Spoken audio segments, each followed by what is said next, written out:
Howdy, people. How are you doing this bright and beautiful afternoon here? Yes, At it least it's is. bright. At least it's bright and beautiful here. Yes, it is. Hey, I hope you guys going to enjoy our show today and stuff. We got a few things to talk about. Uh, some things don't have anything to do with Trump. Maybe. I don't know. He just he's quiet, I guess, now since the house is left and everything. He doesn't have too much to say. He wants to enjoy his holiday, so we're gonna let him enjoy his holiday, y'all. Well, Ted, what you got going on today, my friend? Woo, man, I want to talk about Rubio. I want to talk about your girl that ran for governor in Georgia. And I want to talk Whoa, about Magic Johnson. whoa, man, you got. Well, let's start off with girlfriend here in Georgia. I want to find out what you got to say about Oh, my my girl goodness, Stacy. man. She did. Yeah, she's uh, sitting there right behind me. Stacey Abrams, governor. Stacey Abrams. She laid out her whole agenda. And if you know Stacey, you know she's a very serious woman. She don't play. And she is saying the same thing that we've been saying for a couple, 2, 3 years. And she's been doing it longer than what we've been talking about it. That 90 million people that didn't vote. She said that the reason why Georgia had an issue is because they suppressed the vote. But this is the thing that really got me. She said the Democrats keep going after people that don't want you. Basically, I'm paraphrasing now. These Republicans or these people middle of the road or call themselves centrists and Republicans are going after. What we should be doing is going after the people that didn't vote. Now, you know, the only thing that I hang up on what she was saying to me is what she was saying was absolutely right. Those 90 million people that didn't vote, and then making your base strong, stronger than it can be. Don't worry about those other people because you're not going to change their mind. That's basically what she's saying. Because they got where's issues. They got, you're not going to change their mind. You're not going to change their values. But those people that didn't vote, the reason why they didn't vote, you got to find out why they didn't vote. Because they don't feel included. She said the Democrats have a big tent, inclusive tent. However, some of those people that didn't vote might not like your tent because the way you all presented it. Now, this is me saying this. The presentation is always about something and it's not about a vision. There is no vision in the Democratic Party.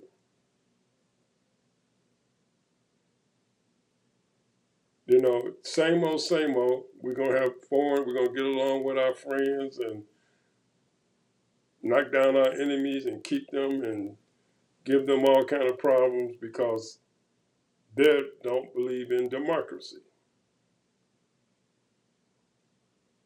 So we're going to just sanction them and do whatever we can to stop them from progressing. That's the Democratic Party. However, you also have to have a vision for the people. What you going to do for the people? What you going to do for those 7% people? and I dare say 10% in the black community, maybe 12. There is no vision, bro. What she's saying is absolutely right. We need to educate those people, but you got to find out what these people want. And you know what? It's not that complicated. It's really not. Those people that want to work that's out there that's in that 10, 12%, they want a good job. They want a place to stay. They want to be treated fairly. It's not that they want a good education. Their children get educated. But y'all don't preach that. They have destroyed the Department of Education. I ain't seen a whole lot of people talking about it. Hold it, hold it, hold it, hold it, hold it, hold it, hold it, hold it. You done shot way past what you were talking about Stacey Abrams about the public education. That's Trump's shit. We want to talk about the Democrat stuff because the Trump want to destroy the public No, but education. what I'm saying Yeah. is that there is no vision. You're talking about getting the votes and getting those 90 million people that didn't vote to vote, but And what did you you're just not say? teaching no Well, vision. what did you say that they wanted? She don't, she said that that's what the Democrats don't do. They don't But go out and what find did out she what these say? people want. What did you or she say that they Nothing. wanted? Nothing. No, they're not in. You What said that she 90 million people who didn't vote, what they wanted. You said what they wanted. They wanted they what? want health care, Okay. education, Okay. a good job, Good job. Go and ahead. protection. Okay. Now, let me take you back to Girlfriend's platform. What did she preach? I Who can are you hear talking her. about? I can hear her voice. Who are you talking about? I'm talking about Girlfriend Harris. What Okay, did she all say? right. That's what I figured you was talking about. Yeah. What did she say? What was she talking about? All the things I just mentioned. All the things you just mentioned, and them Negroes still didn't come out and vote. All those things you mentioned, and they still didn't come out and vote. She preached to them that she was going to help them to get a house, come up with and give them a down payment to help them to buy a house. She preached about jobs and stuff that she was going that were going to be created. She preached about going out and dealing with these people and stuff out there who are homeless and everything. She preached and stuff about housing and stuff, creating houses and stuff that they can be able to creating what something like 2 or 3 million new homes and stuff out there. All those things she preached, and they still Okay, didn't come well, out here's there and vote. another thing that Stacy brought up. Yeah. Yeah. She preached that. That But was her platform. let me tell you what she brought up. She said it ain't about the federal, the big, people up in that. It's the little people that you have to connect with and the people that's on the ground that has to connect. She said, I'm connected to black voters registration. I'm connected to all these different groups and all that. But we have to get out there and talk to that 90 million people that didn't vote and tell them what's going on. And here's the vision. The vision is those things, yes. But the point is that those promises has always been made. But see, Stacy is telling the people, hey, you can't just rely on Congress and all that. You got to do the underlining thing, the state houses, the different, all of those little the educational council and all those places and all those different little things and get these people involved and educate them. This takes a lot of time and a lot of money because unless you got a whole lot of volunteers that's willing to go out there and talk to these people and give them a reason to vote.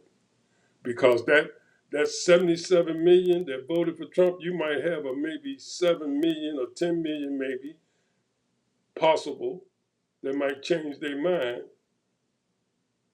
However, you still got another 7 million, 70 million people that's going to never change their mind.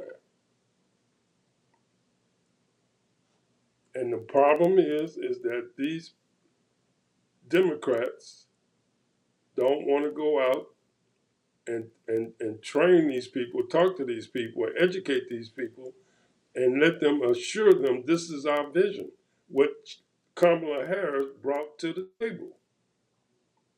Because they didn't believe her. Oh, she can't do that. They didn't believe her. She can't do that. She ain't gonna do that. She just making promises. But when they've heard it from people like when you was out there and like that, doing those things and talking to those people, you're gonna persuade a lot of people. And this is what it's gonna take because see, that's what the Republicans are doing. They're going out there saying, hey, hey, the black folks are taking your jobs, the brown people taking your jobs, they're taking all your resources, blah, blah, blah, blah, blah. That's why you got so much division and hate going on. Because they preach it, that's what they preach. And they've preached it so long, they believe it.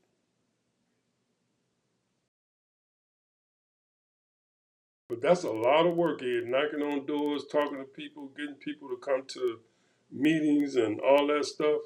It's a lot of work. These people got radio stations all over the country. They got TV stations. They preaching that mess, all of it. Anyway, I wanted to talk about that. That's Stacy, and what she's saying is right on. Everything she's saying, and there's not no put down on her. I'm just saying that, because she can only do so much. But And after all she done said, she still didn't win. Twice. Anyway, go ahead. Rubio, Go ahead. Talk about you, your you know, talk about your ex-senator. I'm telling you, Ex-senator. Rubio is Ex not no dumb man. ex-Cuban senator. This Rubio is not a dumb man. He understands the game, and he know who his boss is. Yeah. And he justified every damn thing Trump did. Yeah. He justified all of it, bro. And Yep. very persuasive. I got to give him that much. And he didn't make any promises. And, hey, that's something that President Trump said. I can't even discuss that because that's, I don't even understand. We don't know when they're going to, start negotiating again with Ukraine and Russia and all that stuff. And he talking about Gaza and Israel and saying that, hey, this is only the first stage. We trying to finish the first stage. This thing has been going on for years. He got all kind of excuses for everything. Trying to justify the bombing and killing over 100 people of these boats. So he's sold out, and knowing that this man they just did a report on that guy, said that he'd accumulated Israel $5 billion in less than a year. $5 billion. He's already worth $4 billion. His family. So the thing is, Ed, just listening to all of these people talking, and they're trying to use those Epstein tapes and to try to, really dog him. But that's all that's important. But what's important is you gotta persuade these 90 million people that didn't vote. You got the black vote, you got over 80% of the black males vote, and you got over 97% or 95% of the black female vote. The Latinos, they now they have realized that, hey, this ain't shit. This right here, we went on the wrong side. But you can't depend on them because they'll turn on you in a minute. So we'll see. Like I said, if they don't get their butt out there in them streets, they can forget about it. Well, let's get back to Rubio. We done talked about the voting and stuff. I want to hear about what you feel about Rubio and what's going on with him and why he said and did He sat what he there did. and talked for over an hour, answering questions from the press, and he laid it out, didn't hesitate 1 minute in answering 40 questions. I'm serious. He laid it out, bro. Now, whether you like what he said or didn't like it, it don't matter because he said what he said. But he didn't stutter. And So, some of the stuff so, he said was true, and some of the stuff he said was just plain nonsense. so a few Republicans out there who can got the gift of gab, and they can sit out there and give you a bunch of malarkey and make the shit sound like it's it's palatable that you can eat this and it'll be okay. That's exactly what he did. But but is there any truth in what the heck he said? That's what I want to find Like I out. said, half truths. But so that's what I'm Half saying. truths. He laid it out and stuff so you can probably eat it, but most of that stuff and everything is smoke and mirrors. You can't even taste it. There you go. Okay, so and you spoke about Gaza. What does he say about Gaza? Well, I just told you. He just said we're on the first stage. On the what? First stage. First stage. That we haven't even finished the first stage yet. Oh, I haven't finished the first stage. How long did the first stage take? I'm sitting up there He acting. said, I'm and we sitting there work looking on. at him and saying, hey Wait a minute. man, Wait a you minute. talking about the first stage. Wait a minute. How long does the first Wait stage a take? minute. Wait a minute. Wait a minute. And we're working on some of the second stage. Okay. And what have you accomplished in the first stage? Well, They they still stopped the fighting? war. They still fighting? Are they still fighting or not? No, wait a minute. He said that we stopped the war. We stopped the missiles. They did. Why are they still fighting? We're working on the first stage. But why they still fighting? That's all I'm with. I'm just being an advocate here. I'm just being an advocate. You done laid this out. Well, we got the first We're stage, and we working on doing the this, we first doing stage, that. Ed. We got a plan We here and everything we and got all we that. working on the first stage, and we got people up there that's constantly, I have already, because I'm not doing a lot of traveling, a lot of our foreign people are coming here, so I can talk to them here. So a lot of the people that's going up there, we have diplomats and people that's in charge and doing certain things that's working things out right now. So we're working on the first stage, and we've done some of the second stage. And then as like if I'm sitting there as a commentator, I'm sitting there laughing at him. So that's your story, huh? Okay. What else did he talk about? He had to talk about. I wanted to hear about this USA. Well, why did he get rid of the US? Did he speak about the USA? He claimed there was a lot of fraudulent stuff going on at these Houthis or whatever the hell they call themselves. These people taking all the food, so they had to stop it. And we got people out there.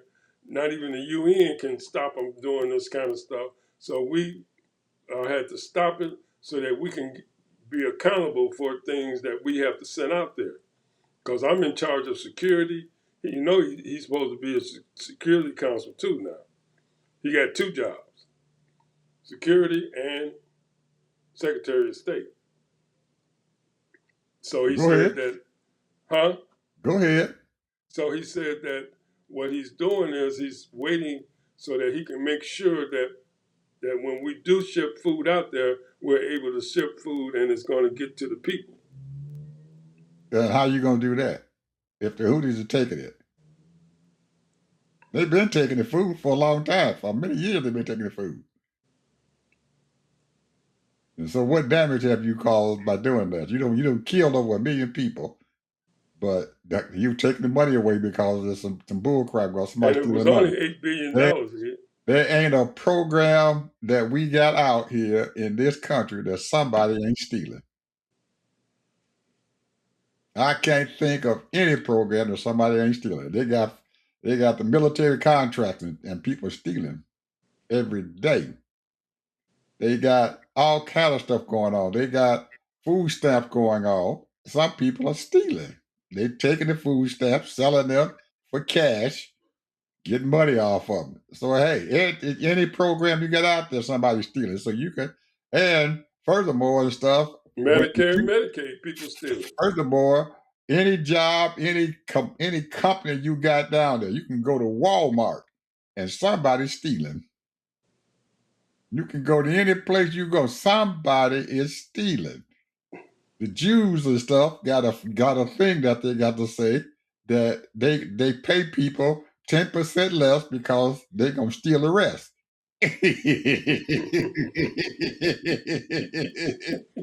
They gonna steal the rest. Cause I talked to him and said, hey man, why you only paying these people this amount of money and stuff? He said that they're gonna steal. So I gotta cover up for the theft.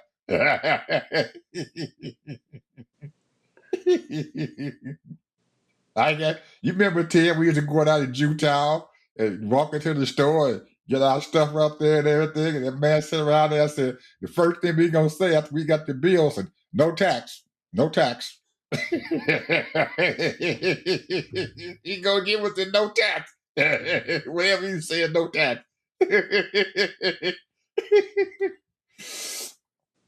Oh man, I don't know how you can sit there and do that. Just you just justified all this stuff. So he sit down there carrying the candle for Donald for his president Yes, and he did. justifying that mess.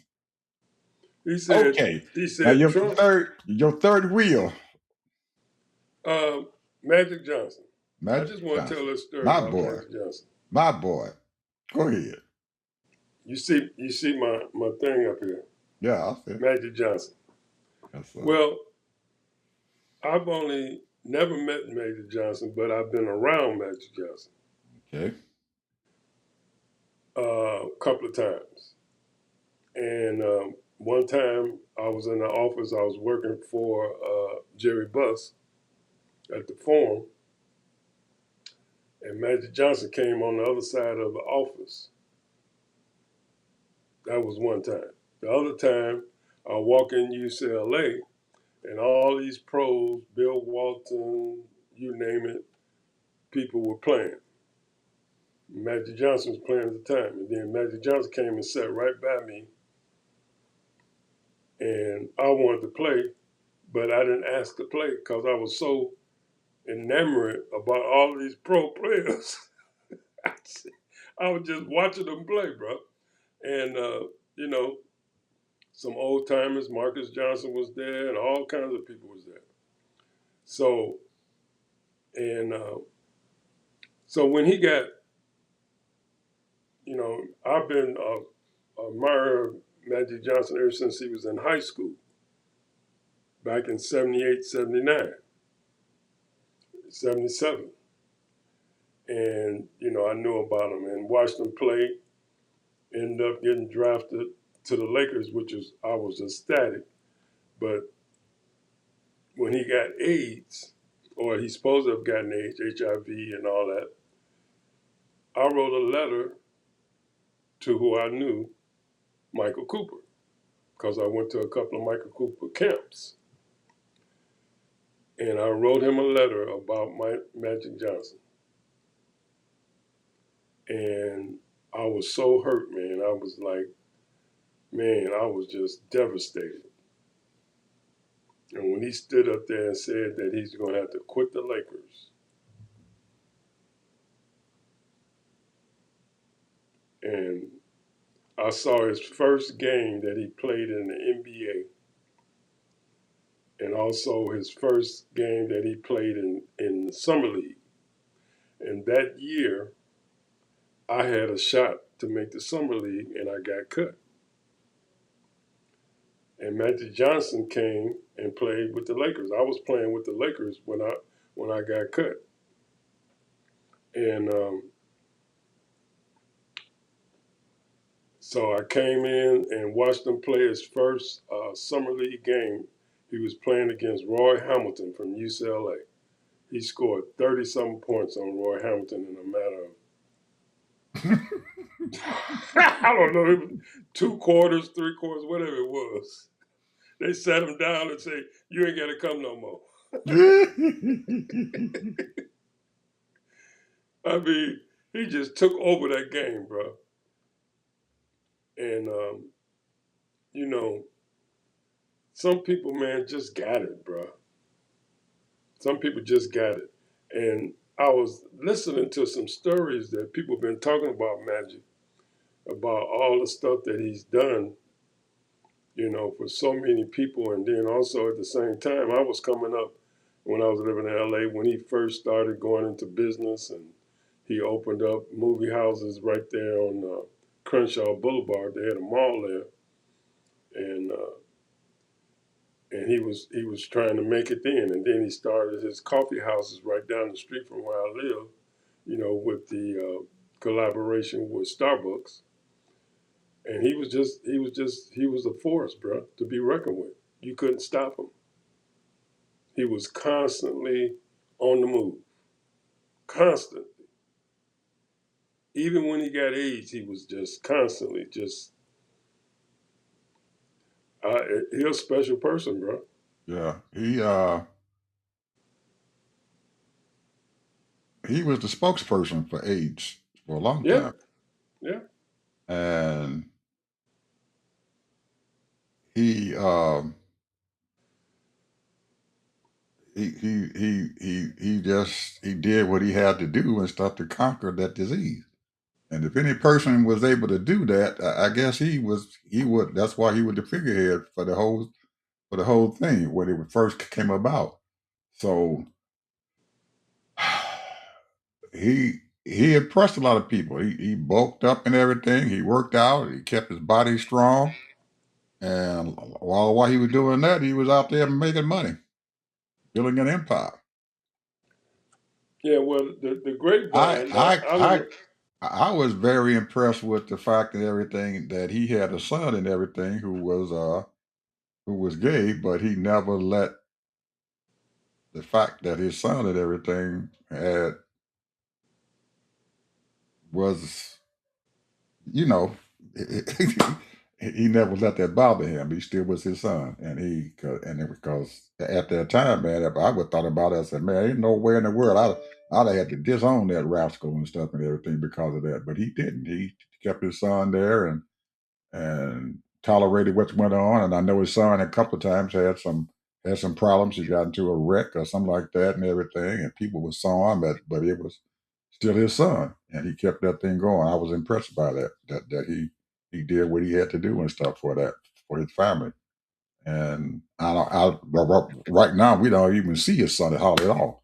So I don't even know what the heck he's doing, but he is. That just got him an empire. He's probably worth Well, a couple of $1 billion now. the one thing about Magic, and I'm gonna say this because it was his parents, bro, and his brothers. It was his parents. He's the one that his mother and his father, for whatever reason, man, they stuck by him no matter what. Even when he was in high school and his dad wanted him to go finish college and all that, and he decided that he's gonna go pro, and their parents stuck by him, just like Jordan. And that's what you gotta have. You gotta. This is the one thing that I think that the NBA players have learned. I don't care if you're a single mother or a two-parent household, and your child got a gift as far as athletic gift.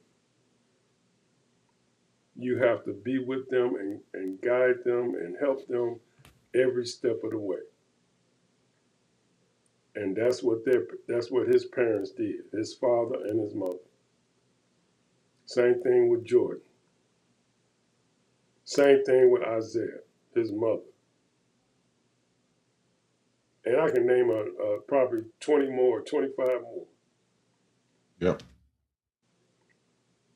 when you got that kind of support, that right there gives you that,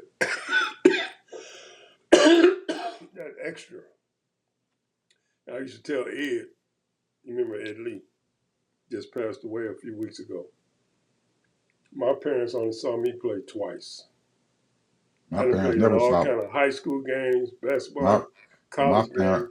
my parents never saw me play. Yeah, Never. saw me twice. And, You beat you me. know, yeah, so what I'm saying is when you get that support, bro, it does something to you. I guess, I've never had that kind of support.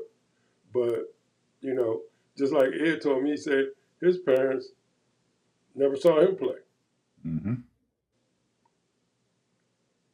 So, when you got that kind of support and people stand with you, and I don't think back then, and I'm going to say the players before that, they made it on their own, whether their parents supported them or not, because they had that skill. They had to be superpower, had that super pill.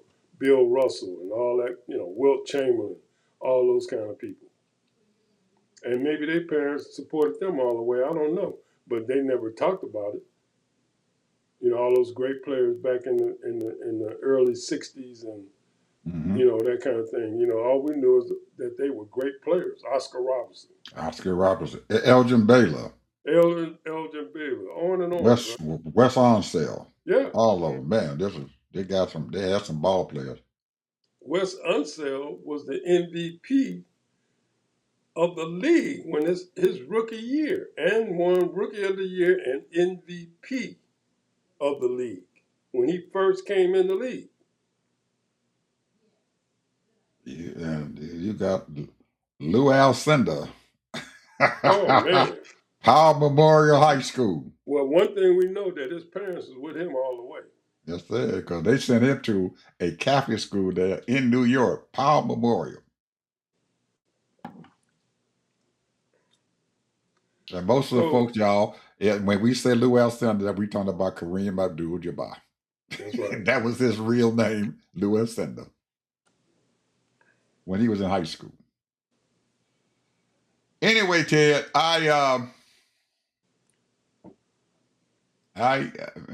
you just can't say a lot about this guy and stuff and everything. I watched Magic Johnson when his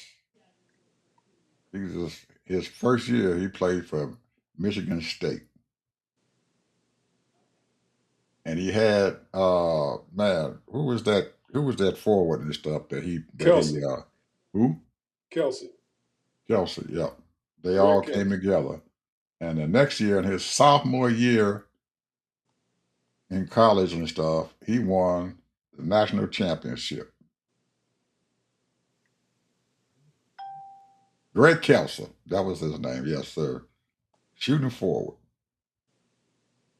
And they back then they compared him to Larry Bird. From Greg Kelsey. Indiana State. And that was the biggest game to in NCAA history up until that time. That game that they played, that national championship game that they played, because I think Indiana was what 34-0. Nobody had beat them. Nobody had beat them, and they had this white guy who was out there, and they had this 18-year-old kid from Detroit. He wasn't from Detroit. He was in the suburbs there. Who came out Lansing, there, Michigan. yeah, and he come out there and played a national Either championship. And Lansing or some other Cubberlow or something like that. yeah, that game was probably the biggest NCAA game, the most watched NCAA game and stuff in the history of the NCAA at that time. I watched That it. was even bigger than Elvin Hayes and Kareem at the Superdome. Yes, sir. That was a big game. There was millions of people watched that game, brother. Millions of people watched that game. Because they hyped that baby up. And right And you after that, know what? Larry Bird showed out. he did. He showed out, but he couldn't beat him.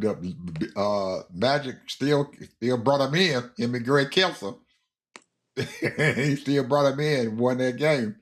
But yeah, he did. That old Bird, he played up to his thing. And both of them, I think Bird and stuff was a senior, so he was getting ready to graduate, and Magic came out in his sophomore year, and they were trying to figure out who was going to be the number one pick. And you know who the number one pick was.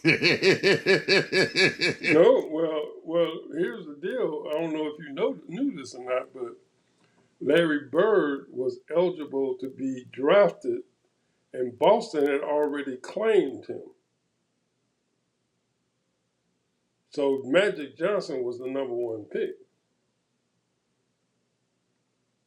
But Well, Larry Bird had already sort of, that's the reason why he went to Boston. mm, Because Larry Bird was like 23 or 24. he's older than that. I don't know how old Yeah, he was I thought older he was than like that. 23, 24. No, he was older than that. He was about 26, I think, at that time. He was pretty old because it took him a long time to get through. He was down that country down there and didn't hardly do anything. Then he didn't go to school that much, but Indiana State got him and stuff, and he's a damn good shot. But anyway, he was older than that. I'm pretty sure he was. He's a lot older than Magic Johnson, I know, because Magic left out of there when he was 18 years old. But if I'm not mistaken, I think Dr. Jerry Bussey and everything manipulated that draft so he can come out there and pick Magic Johnson. He Yeah. manipulated that. Yeah, he didn't have that number one. He didn't have that in the number one pick. He did not have that pick. He had to Yeah, it was manipulate some that kind of move to way get they it. fixed it where Magic Johnson went to the Lakers. Right. He fixed that up and everything where it did, and he came there. But even at that age and stuff, at 18 and 19 years old, the folks and stuff who were in the locker room still remember him, saying that this guy walks into the locker room, he gets a huge contract and stuff with Jerry Bussey. The next year, after they won their championship and everything, he come into the locker room and he told all those guys and stuff, we need to pool our money together because we're not going to be playing forever. And he tried to get those guys and stuff and everything to put their money together and everything and create some kind of a combine or a corporation and stuff and everything where they can start making money. But a whole lot of them guys didn't do it. They looked at him, he's nothing but a kid. You can't tell us what the hell to do. And right after that, he went to Dr. Jerry Bussey and stuff and asked him, "What are you doing?" And he exchanged part of his salary for part ownership of the Los Angeles Lakers. It wasn't a lot. I think it was 1 or 2% of them. But at that time and stuff, he had a business mind. Even though he was playing basketball, he had a business mind at that time. Because I think at that time they gave him a contract of something like $25 million, $1 which million was a year. That big was the money then. biggest contract in NBA history. Other than Larry Bird. Bird got a $25 big million one too. dollars.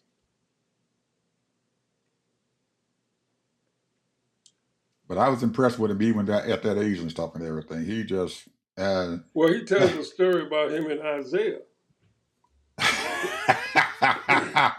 He said him and Isaiah was riding around, and I thought I saw him one day. I was walking down the street, and they used to ride in a blue limousine, and they'd be looking for deals.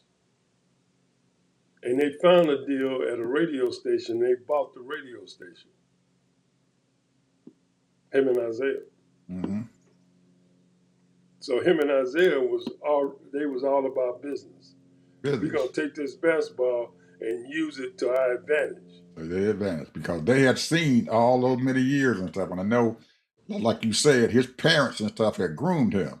You are not going to play basketball the rest of your life. You're going to have to build yourself an empire, and that's what he did. So I'm gonna tell you the Bill Bellamy story.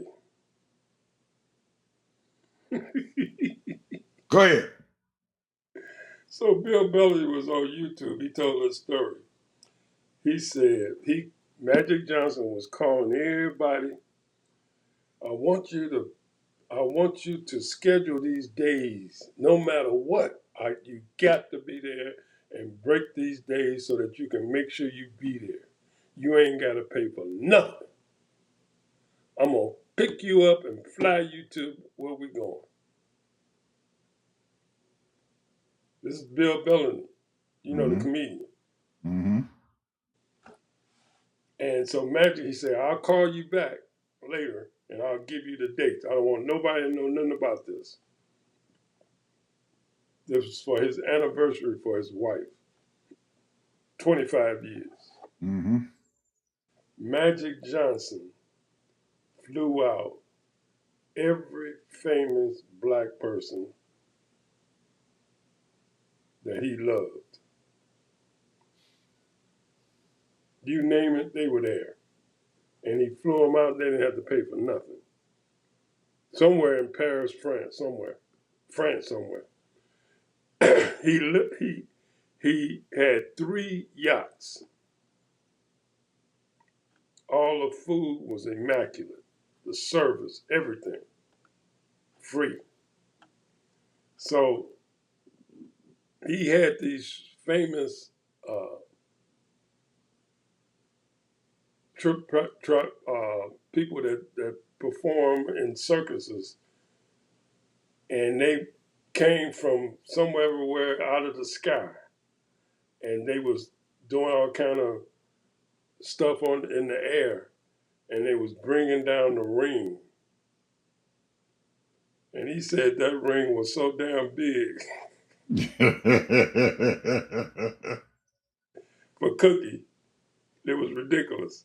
And he said all their wives was looking at their little ring. Now wait a minute, all these other people now they rich too now, but they said, damn, how much money Magic Johnson got? He got 3 crews, 3 ships. He done did all of this and all of this food and everything else. They say, how much money does this man have? They Well, said it was just like unbelievable. well, Ted, there's a secret out there that most of us don't realize. A secret that we don't realize. As poor folks, we don't realize this. Poor folks got to pay.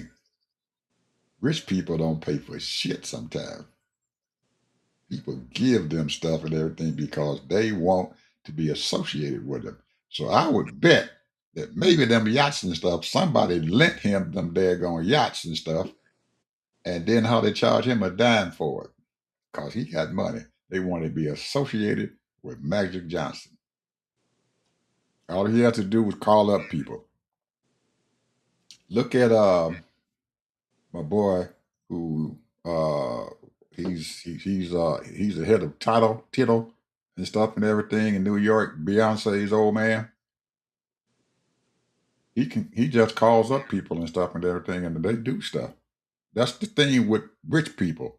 They call people up and say, "I need this done," and they will do it for them, and they don't charge them anything because they want to be associated with it. That's what rich folks do. They don't pay for anything, hardly. They walk into places and stuff and don't pay for anything. They'll walk into a store and everything, and they'll look at them. Oh man, hey. You walk out the door and everything. They got packages all on them and say, "Go ahead on, no charge." Got money? People gonna make sure that you're gonna keep your money in your pocket. Anybody else walk through that store, they're gonna have to come out with a big ass card, a black card, an American Express black card, and pay for their shit. But they don't have to pay for their stuff because they are celebrities. We don't get that. So I would bet Ted, that them yachts and stuff, somebody probably just lent him them yachts. Or one of his friends and stuff probably had a yacht and said, okay, man, can I borrow your yacht for a day or 2 days? And they said, yeah, go ahead, Magic, use my yacht. I bet you he didn't pay for half that stuff that he did. Somebody probably loaned him a couple of the damn jets to bring them folks out there. Hey man, you using your jet today? No, man, just sitting there. Just pay for the daggone pilot and put some gas in the damn thing. You can use it. Use my ride. Hey, you might be right on that. Hey, that's what they do, man. I watch them. You got money, you gonna keep your money. They don't make you pay for shit. You can borrow money as long as you got money. You can have $10 million in the bank. You walk up in there, man, I want to buy me a car. Okay. They write them out a check and everything, no interest. As long as they leave their money in the bank. You pay for the car when you get a chance. Just leave that 25 million in there, $100 million in my bank. Got money, you're gonna make money. Keep on making money. You remember Oprah? She got her first billion. It took her a long time, 25 years to get her first billion. After that, in 3 years, she hit her second billion. Didn't take her very long to get that other billion.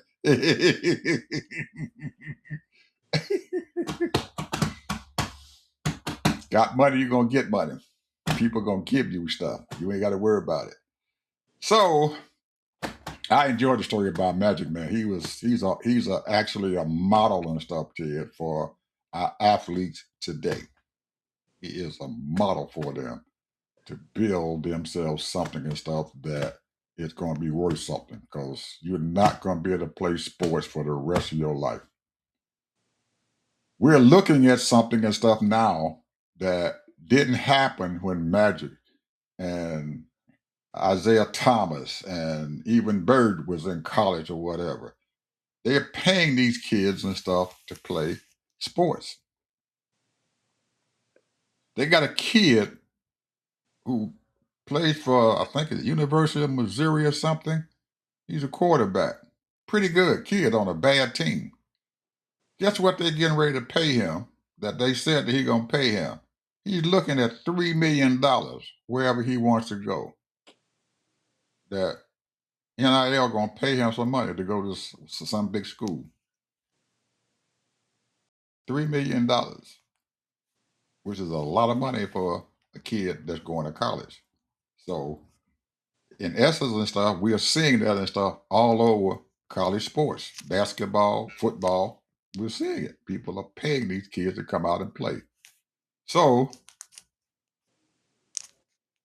it's creating a professional type atmosphere and stuff in college football and basketball. You don't have any money, your school don't have any money, you can't pull these players in.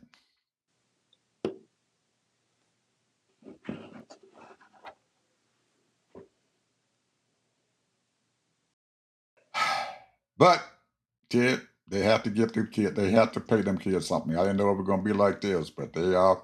It's becoming a very, very lucrative sport for these kids and stuff who 17, 18 years old and 19 years playing sports in college right now. Anything else you want to talk about, brother? Well,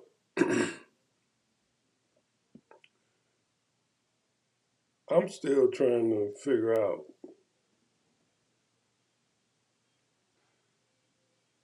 will they come back and give those subsidies to those people? Let me tell you what's been on my mind about this whole thing.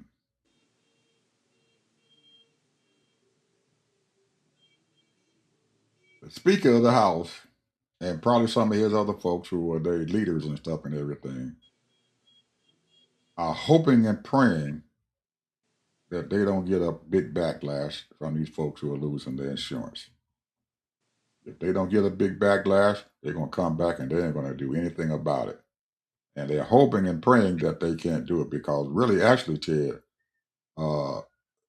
they cannot force the president and stuff to do anything. The president probably already told himself, I don't give a crap what y'all pass. He has to sign it. And if he doesn't sign it, it doesn't mean anything anyway. So they're keeping pressure off of him and everything by not doing this.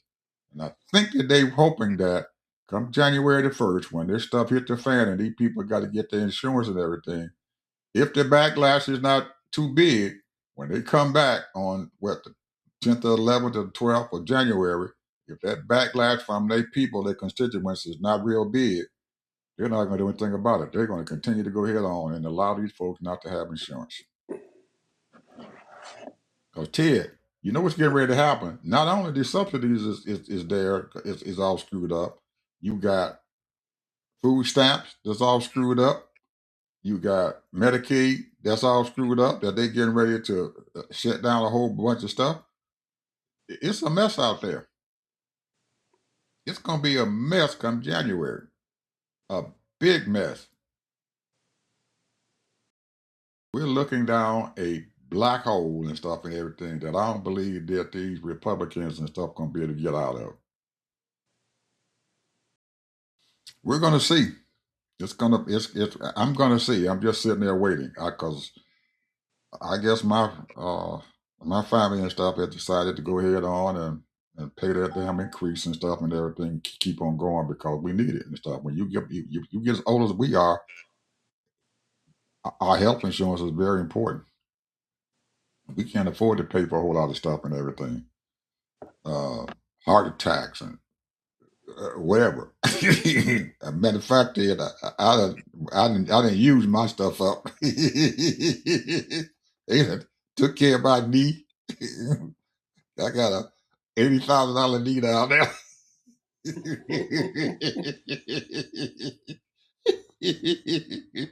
Ain't no way, man, I could have come out of my pocket with 20%. Pay for that knee.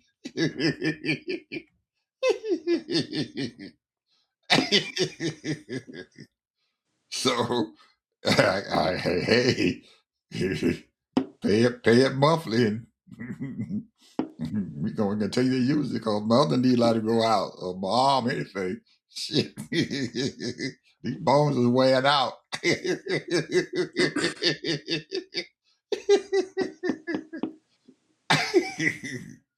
We laughing, Oh, but I'm gonna tell you, bro, this right here is some serious stuff. it's serious, man. I'm I laughing, but mean, it's serious. It's serious.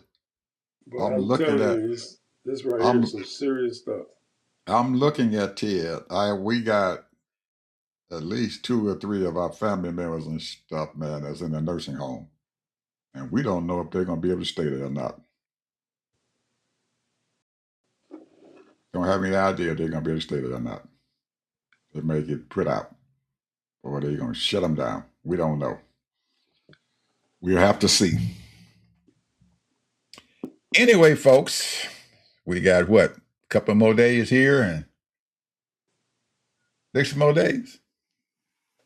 You did all your shopping, Ted? Oh, we done. Y'all done shopping? Yeah. When y'all gonna start wrapping gifts and everything and getting ready to exchange everything? Yeah. Well, we do stuff Christmas Eve, and then we do Christmas, and then we do other stuff. So it's a lot of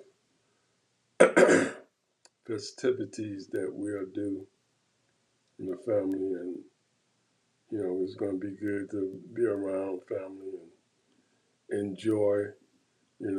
I'll sit back and just watch the children open up their gifts, and that's All, what kids. yeah, That's what kids do. yeah. That's what they do. All of you folks out there, we've been around a long time. We've been around a long time. And I can remember, Ted, some of our parents and stuff and everything had the same stuff going on. They didn't have any money, they didn't have anything or whatever. But we always got together and we had a big meal. Everybody sat down as a family and ate. We pooled the money together. So and so bring this. So and so bring that. So and so bring that.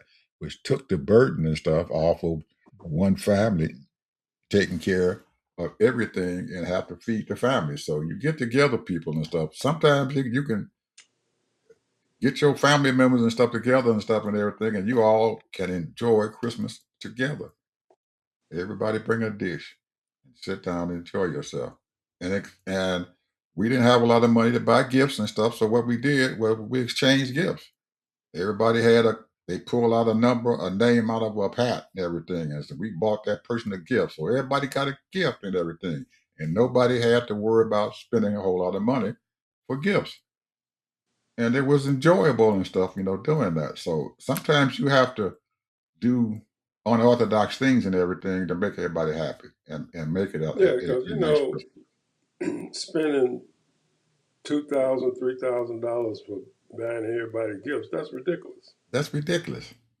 That's ridiculous. Let's pull some out the hat, people. Let's get your family together and say, hey, we're going to pull up. Everybody get one gift and exchange it. I pull so and so's name out of the hat.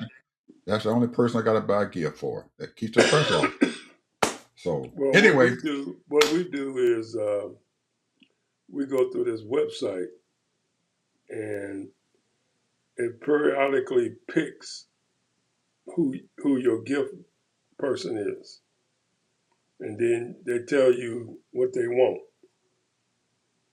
and then you choose what you want to give them, and we have a limit, and then that person gets that gift, mm-hmm. and vice versa. So whoever pulls your name, you already had your gift, what you wanted. Now, me personally, I don't need nothing, don't want nothing, but I'm Mm-hmm. participating. Mm-hmm.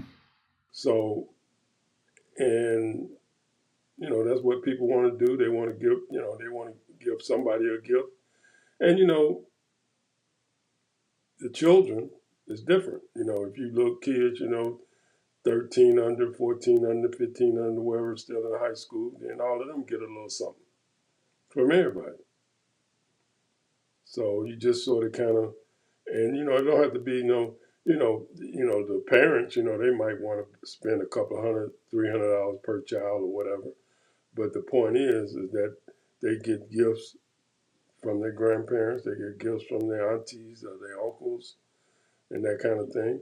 So, but it's just a matter of just those gifts, and that's fine. But the main thing is that you're together and you're eating a good meal. Everybody brings a dish, and whoever house is at that time is hosting. And we play music, watch football or basketball, and call it a day, Mm-hmm. and enjoy each other's company. Well, Absolutely. at least I don't. I don't talk about politics. I don't talk about problems or nothing like that. I'm just enjoying their company. That's it, people. Think about that. Okay? So Jesus that's is the reason for the season. See you guys tomorrow. Bye bye.